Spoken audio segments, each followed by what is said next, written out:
देख रहे हैं डार्क फाइल्स। तो चलिए बढ़ते हैं आज की इस कहानी की ओर। हेलो दोस्तों, मैं आपका दोस्त राहुल। रात के करीब 12:30 बज चुके हैं। आज फिर एक बार आपके सामने YouTube लाइव में हाजिर हूँ। जैसा कि आप जानते हैं, पिछली 5 जगहों पर हमने पूरी रात बिताई, पर हमें कोई डरावनी बात नज़र नहीं आई और ना ही कुछ सुनाई दिया। इसके साथ हमारा यकीन और ज़्यादा मजबूत हो चला है कि भूत प्रेत आत्मा सब कुछ बकवास है। ना इनका कोई वजूद है और ना ही ये कहीं मौजूद हैं। तो मैं आज इस नई जगह पर पहुंचा हूं। शर्त के मुताबिक हर बार की तरह यहाँ पर रात बितानी है। तो आप तैयार हो इस न्यू एडवेंचर के लिए? तो इंटरनेट कनेक्शन कटने से YouTube पर कल रात अपलोड की हुई वो वीडियो एक ही जगह पर रुक गई। उसने मोबाइल की स्क्रीन बंद की और मोबाइल वैसे ही अपने हाथ में पकड़कर कार की खुली हुई खिड़की से उदासी भरी निगाहों से बाहर झांकने लगी। सुबह के करीब 10 बज चुके थे। सूरज की हल्की सुनहरी धूप जंगल में चारों ओर फैली हुई थी। उसी जंगल के बीचों बीच एक कच्ची सड़क पर सफ़ेद रंग की कार धीरे धीरे आगे बढ़ते दिखाई दे रही थी। कार के अंदर बैठे कॉलेज के कुछ लड़के लड़कियां जंगल के उस सन्नाटे को बिना कुछ बोले नज़रों से ही समझने की कोशिश कर रहे थे। उन्हें सबसे अजीब बात ये लग रही थी कि उस जंगल में इतना सन्नाटा होने के बावजूद भी किसी भी जंगली जानवर की आवाज़ या आहट महसूस नहीं हो रही थी और ना ही पंछियों की आवाज़ आ रही थी। इंसान तो क्या, मानो जंगली जानवर और पक्षी भी उस इलाके में आने से डरते थे। उनकी कार एक जगह आकर रुकी और धीरे धीरे सभी दोस्त कार से बाहर निकलने लगे। सब हैरान नज़रों से सिर्फ चारों ओर देख रहे थे। उनके सामने एक बड़ा सा आलीशान बंगला था और इलाके को गौर से देखते हुए सभी चलते चलते बंगले के गेट के अंदर आए और सीढ़ियां चढ़कर सभी दोस्त दरवाजे के बाहर रुक गए। उनमें से एक लड़के ने सामने वाला पुराना लकड़ी का दरवाज़ा धीरे से जैसे ही अंदर की ओर धकेला, चर्र की आवाज़ करते हुए वो दरवाज़ा आधा ही खुल गया। बंगला पुराना होने के बावजूद भी काफ़ी खूबसूरत था। दीवारों का रंग काफ़ी फीका पड़ चुका था। शायद कई सालों से वो इसी तरह आग उगलती धूप, हड्डियां जमाने वाली ठंड और मूसलाधार बारिश को अरसे से झेलते हुए भी शान से अपनी जगह पर मजबूती से खड़ा था। राहुल, एक दोस्त ने आवाज़ लगाई और बंगले के भीतर चारों ओर नज़रें घुमाते हुए चलने लगा। उसकी आवाज़ खाली बंगले की सुनसान पड़ी दीवारों से टकराकर अंदर ही अंदर घूमने लगी। तभी उसकी दूसरी दोस्त सोनाली भी आवाज़ लगाते हुए बंगले के भीतर बढ़ने लगी। बंगले के अंदर एक अजीब सा जानलेवा सन्नाटा फैला हुआ था। दिन का उजाला होने के बावजूद सभी को अजीब सा डर लग रहा था। 3 लड़के और 2 लड़कियां अपने दोस्त को उस बंगले के हर एक कमरे में, बाथरूम में, लकड़ी की अलमारी में, मतलब जहां भी छुपने की जगह है वहां ढूंढने की कोशिश करने लगे। पर राहुल वो कहीं भी नहीं मिला और ना ही उसके होने की कोई निशानी उन्हें मिल रही थी। उसका मोबाइल तो कल रात से ही बंद था, साथ ही डिजिटल कैमरा, सब कुछ गायब था। ढूंढ ढूंढ कर सब परेशान हो गए। नाराज़ होकर खाली हाथ सब दरवाजे से बाहर निकले। सोनाली की आंखों से आंसू छलकने लगे। तभी जैसे उन्हें कोई उस बंगले के नीचे बने तहखाने के बंद झरोकों से देखने लगा। काले अंधेरे में हल्की सी रोशनी वो लाल आंखें काफ़ी डरावनी लग रहे थे। वो आंखें सभी दोस्तों को घूरे जा रहे थे, पर बंगले के नीचे उस जगह किसी का ध्यान नहीं गया।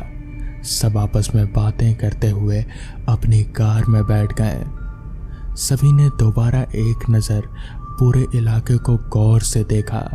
दूर दूर तक घना जंगल, छोटे बड़े पेड़ों के बीच कांटों से भरी झाड़ियाँ। जंगल के सन्नाटे में हवा के हल्के झोंकों से पेड़ों के पत्तों की सरसराहट, सब कुछ इतना खामोश था जैसे किसी कागज़ पर बना चित्र। ये देखकर विवेक ने कहा, यार दिन के उजाले में तुम लोगों के साथ होने के बावजूद भी मुझे डर लग रहा है। राहुल अकेला पूरी रात इस जगह पर कैसे रहा होगा? उसकी हिम्मत की दाद देनी पड़ेगी। उसकी बात सुनकर सचिन ने गाड़ी शुरू की। जंगल की कच्ची सड़क से उनकी गाड़ी धीरे धीरे आगे बढ़ने लगी और पीछे बैठी सोनाली ने एक नज़र उस बंगले पर डाली। वो वीरान पड़ा बंगला कुछ ज़्यादा ही अजीब लग रहा था और उस तहखाने से वो आंखें अभी भी सोनाली को घूरे जा रहे थे। सर, हमारा दोस्त राहुल वो लापता हो गया है। सभी दोस्त पुलिस स्टेशन पहुंचे। विवेक ने थोड़ी डरी सहमी आवाज़ में इंस्पेक्टर साहब को बताया। गायब हो गया? क्या मतलब है? इंस्पेक्टर साहब ने शक भरी नज़रों से सबकी ओर देखा। विवेक ने एक एक बात इंस्पेक्टर साहब को बताई।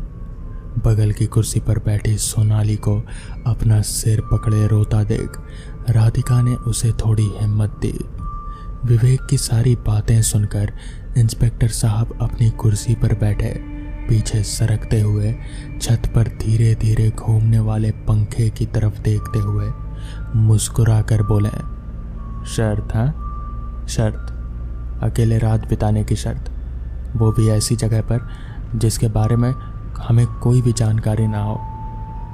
इंस्पेक्टर साहब की बात सुनकर सब इस तरह से चुपचाप खड़े थे जैसे वो खुद को ही कसूरवार मान रहे हों। इंस्पेक्टर साहब ने दोबारा से सबकी तरफ देखा और हवलदार से कहा, हवलदार, इनकी FIR रजिस्टर कर लो। आप लोग जा सकते हो। अगर कोई जानकारी मिलेगी तो ज़रूर बताएंगे। सर प्लीज़ कुछ भी करके हमारे दोस्त को ढूंढ लीजिए, मैं आपके आगे हाथ जोड़ती हूँ। सोनाली की आंखों से आंसू छलकने लगे। फिक्र मत कीजिए, वैसे राहुल के घर वालों को उसके लापता होने की जानकारी है। इंस्पेक्टर साहब की बात सुनकर सभी गंभीरता से एक दूसरे की तरफ देखने लगे। नहीं, पर उसके घर वाले सुबह से हमें कॉल कर रहे हैं राहुल के बारे में पूछने के लिए। विवेक ने कहा, तो तुम लोगों ने क्या कहा? हमने कहा कि वो हमारे साथ नहीं है। अगर सच बता देते तो राहुल के घर वाले उसके लापता होने के लिए हमें ही जिम्मेदार ठहराते हैं। वैसे भी उसके लापता होने के लिए तुम लोग ही जिम्मेदार हो ना? नहीं सर, हमने कुछ नहीं किया। उसने तो इंटरनेट पे इस बंगले के बारे में जानकारी ली थी। उसे भूतिया चैलेंज लेने का और ऐसी जगहों की जांच पड़ताल करने की आदत थी। इससे पहले भी उसने कई बार ऐसी अजीबोगरीब जगह की जांच पड़ताल की है। YouTube पर आप उसका चैनल भी देख सकते हैं। बोलते हुए विवेक ने जेब से अपना मोबाइल निकाला।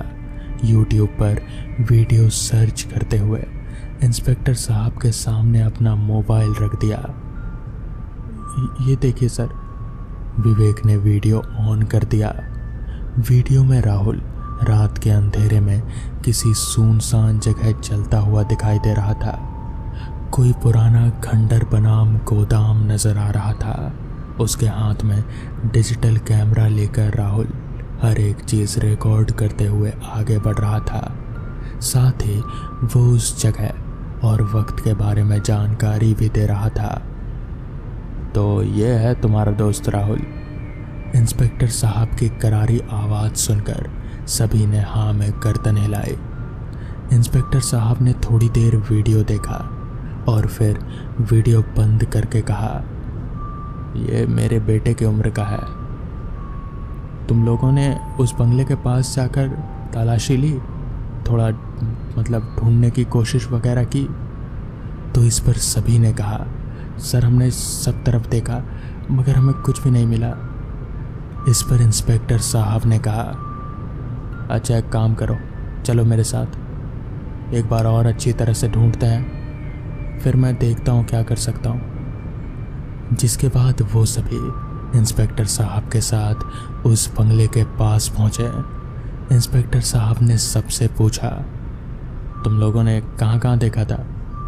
तो फिर सब ने अपनी अपनी दिशा बताई, जहाँ जहाँ वो लोग पहले से राहुल को ढूंढ चुके थे, मगर उन्हें राहुल वहाँ नहीं मिला। तो फिर इंस्पेक्टर साहब ने कहा, चलो एक बार फिर से ढूंढो, अगर मिल जाए तो बढ़िया है, यहीं कहीं होगा, कहीं नहीं गया होगा।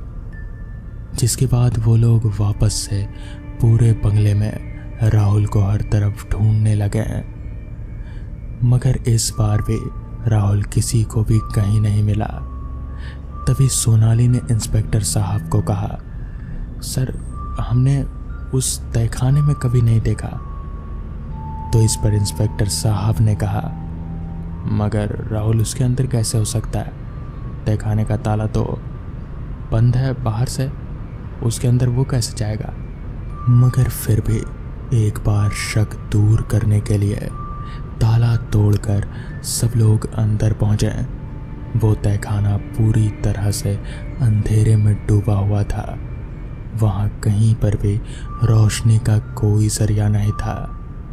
सबने अपने जेब से मोबाइल निकाली और फ्लैशलाइट की रोशनी से आगे बढ़ने लगे।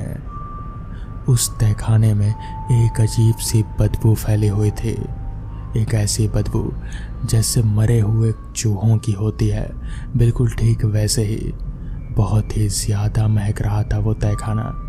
किसी तरह से वो लोग अपने नाक पर हाथ रखकर उस तहखाने के अंदर पहुंचे और फिर उन्होंने वहाँ जो देखा वो देखकर उनके पैरों तले की ज़मीन खिसक गई। राहुल का डिजिटल कैमरा वहीं पास ही में सेटअप किया हुआ था और राहुल वहीं एक कोने में लाश की तरह बेजान पड़ा था। शायद वो बेहोश था। सब लोग खुश तो थे ही, मगर जैसे ही वो लोग दौड़कर राहुल के पास पहुंचे तो उसकी हालत देखकर सब लोग बहुत ही ज़्यादा हैरान थे। उसका शरीर एक ही दिन में बहुत बदल चुका था, वो बहुत ही पतला हो चुका था।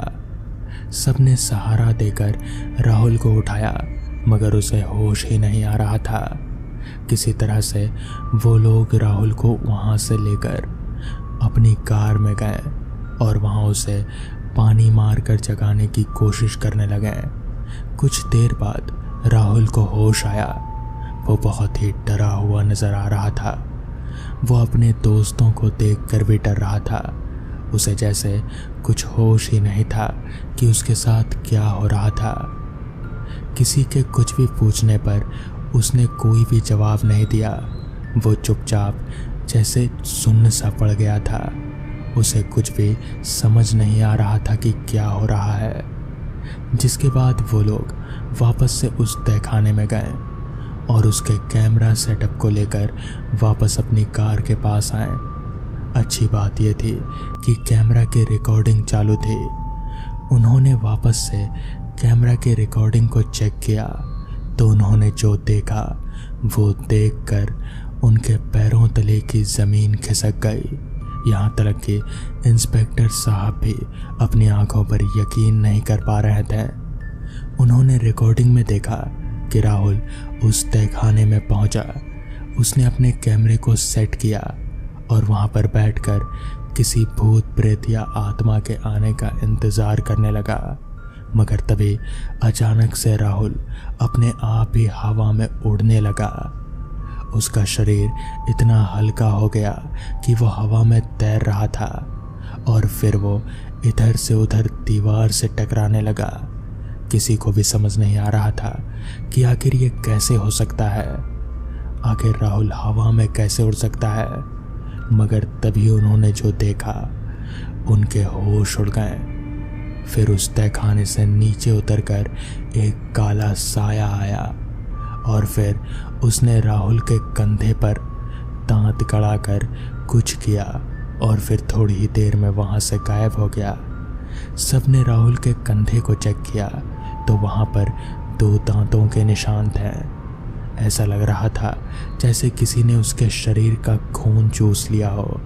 उसका शरीर सफ़ेद पड़ चुका था।